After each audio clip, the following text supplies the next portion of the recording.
In the quiet village of Ubeegidi, where life thrived on the rhythm of the river, lived Afamm, a brave but poor fisherman. Afamm and his wife, Onum, were known for their kindness and hard work, but their hearts ached for one thing: they had no child, and time was slipping through their fingers. Despite their struggles, Afamm never let despair cloud his spirit. Every morning, as the sun painted the skies golden, Afamm ventured out to the river with his patched canoe and old nets. He was fearless, casting his nets deeper than any other fisherman dared. People often warned him about the mysterious parts of the river, whispering about unseen dangers, but Afamm shrugged it off. "A man who fears the river will starve," he would say. The next morning, before the sun broke over the horizon, Afamm pushed his rickety canoe into the misty waters of the river. He paddled deeper than usual, to a secluded spot where the water shimmered unnaturally, as if it held secrets no man was meant to uncover.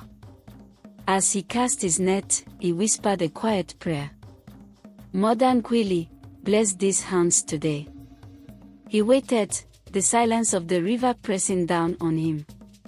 Suddenly, his net pulled with such force it nearly capsized the canoe. Afamm's heart pounded as he wrestled with the net. "What kind of fish is this?" he muttered, beads of sweat forming on his brow. With one final tug, he pulled it in. But instead of fish, he found something that made his blood run cold. Caught in his net was a creature unlike anything he'd ever seen. From the waist up, it looked like a man, with gleaming silver skin and flowing black hair. But below, it had the tail of a fish, shimmering with blues and greens like the scales of a tilapia under sunlight. The creature thrashed in the net, its dark eyes looking onto Afamm's. "Let me go," it roared, its voice deep and commanding. Afamm froze, gripping the net tightly. "What are you?" he demanded. "I am Okiti, the guardian of these waters," the creature said. Release me now and I will grant you your wish, please, I beg you." At first Afamm hesitated. His thoughts raced to Onum and their empty home. "Okay," Afamm quickly said, "can you give me children?" And he asked, his voice barely above a whisper. Okiti, the man-maid, the guardian of these waters, nodded. "Yes. Your wife will bear 2 children only, and your family will never go hungry. But be warned, you must never speak of me to anyone, not even your wife, and you must never use the gift out of greed. Break these rules, and the river will turn against you. If you betray my trust, and you will bring ruin upon yourself and your people." With trembling hands, Afamm loosened the net. Okiti slipped back into the water but left behind a small, glowing seashell. "Hold this shell to the river and speak your need. The river will provide," Okiti said before disappearing beneath the waves. When Afamm returned home, Onum met him at the door, worry etched on her face. "You're late," she said. "Did something happen?" Afamm forced a smile. "The river was kind today." He handed her a basket of fish, keeping the shell hidden in his pocket. Months later, after the encounter with the man-maid, the guardian of these waters, Onum began to show signs of pregnancy. Their joy was immeasurable when she gave birth to twin boys. Afamm whispered his thanks to the river every day, using the shell only when they truly needed it. His nets always came back full, and the family never went hungry. Afamm would sell his fishes in the market, and buyers will always buy from him because his fishes were big. As their fortunes grew, Afamm shared his blessings with the villagers, giving fish to the hungry and helping rebuild crumbling homes. But his sudden success did not go unnoticed. Kolu, Afamm's childhood friend, watched with growing resentment. Kolu had always been a greedy man, quick to take and slow to give. One evening, he approached Afamm as the fisherman mended his nets beside his house while watching his sons play around. "Afamm, my friend," Kolu began, his voice oily with false warmth. "Your fortunes have changed. Tell me your secrets so I too can provide for my family." Afamm looked up, choosing his words carefully. "The river is generous to those who work hard, Kolu." He laughed while teasing his friend Kolu. "That is all."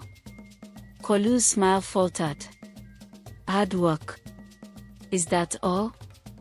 Or is there something you're hiding?" Afamm didn't answer, and Kolu left, his suspicions growing. Over the next few weeks, Kolu began to spy on Afamm, watching his every move. One moonless night, Kolu followed Afamm to the river. Hidden in the shadows, he saw Afamm take the glowing shell from his pocket and whisper into it. Moments later, fish began to leap into his net as if summoned by magic. Kolu's eyes widened. "So this is his secret," he muttered, a wicked smile spreading across his face. The next morning, Kolu began spreading rumors. "Afamm is using dark magic," he told the villagers. "He has made a pact with the spirits of the river, and it will bring a curse upon us all." Fear spread through the village like wildfire. Soon, a mob gathered outside Afamm's house, demanding answers or else they would throw his family into the evil forest. Afamm tried to calm them, but their anger only grew. Desperate to protect his family, he broke his promise to Okiti. "All right," he cried. "I'll tell you everything." He revealed the story of Okiti, hoping to soothe their fears. But instead, the villagers grew more terrified. "We must find this creature and destroy it," Kolu shouted, "before it curses us all." The mob, armed with torches and spears, forced Afamm to lead them to the river. Trembling, he called out to Okiti.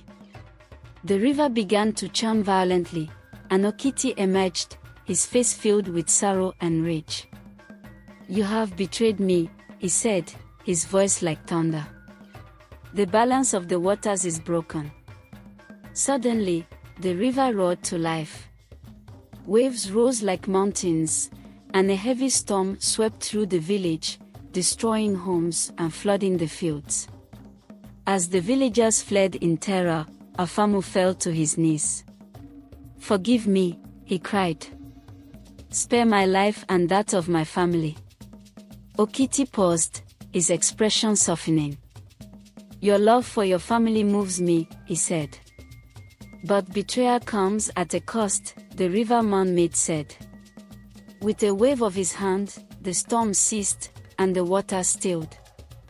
But before the villagers could thank him, Okiti pulled Afamm into the river and they both disappeared beneath the waves, never to be seen again.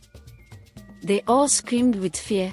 Some villagers who could swim dived in immediately to see if they could rescue Afamm, but all effort failed. The villagers returned to find their homes in ruins. Anum, now a widow, held her children close, grateful for their lives but heartbroken over her husband's sacrifice. The river was never the same. Its once gentle waters became unpredictable, a reminder of the fragile bond between humanity and nature.